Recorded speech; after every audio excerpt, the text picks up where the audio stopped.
al meu canal. Entre la muntanya de llibres més alta del món he trobat una novel·la que m'ha deixat amb cara de pardal. L'ingenu.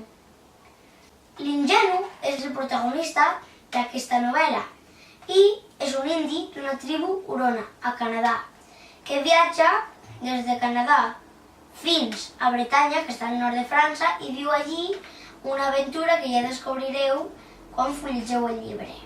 A més, l'ingenu és un indi i vosaltres sabeu que els indis responen per obligació a la llei natural, la llei de la naturalesa.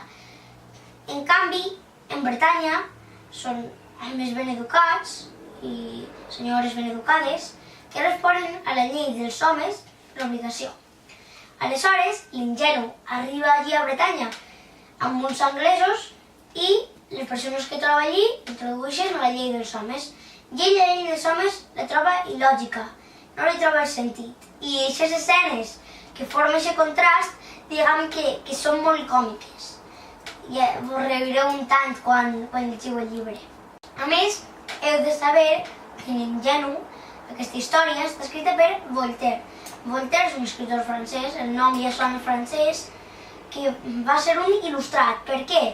Perquè va ser un dels estudiosos que va qüestionar les ideologies de l'època i va convertir el segle XVIII en el segle de les llums, gràcies a la il·lustració.